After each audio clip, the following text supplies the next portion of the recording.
This is another liberal outrage, America.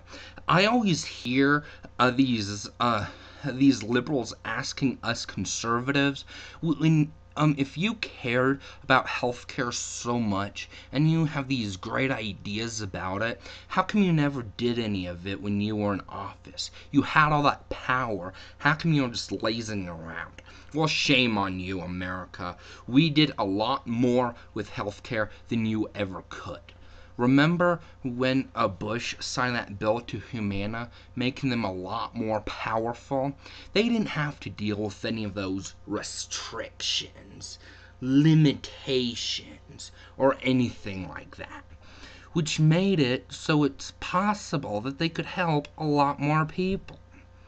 And to do so, a percentage of Americans got richer, which they used to grant themselves the greatest healthcare in the world. The greatest. And guess where they live? That's right, America. It's a proven fact that laughter is by far the greatest medicine of all.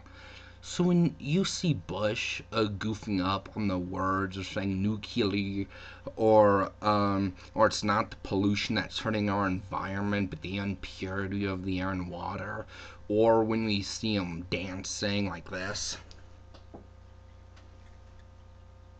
he was saving your life, America, and you're just so ungrateful that you can't give him credit for anything. Another thing, even more, yeah.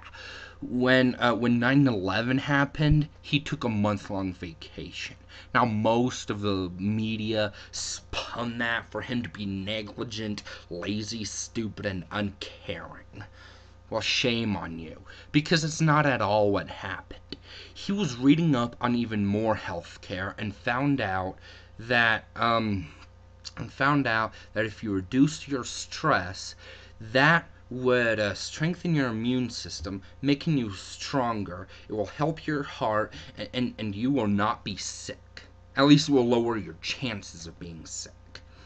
And a disaster like that happening could put stress on anyone. So he was just reducing his stress so then he wouldn't get sick and he can help many more people later. And he was hoping that other people, such as you, could follow in his footsteps and the whole world would be saved. But that's not what happened, thanks to you, the liberal media. It's also another proven fact that when gays get married, they summon the devil and destroy the world, and it kills people. Don't believe me? Consider this. When that joke-telling lesbian, Ellen DeGeneres, she was born in New Orleans. 40 years later, Hurricane Katrina struck. Prove to me how that's not related.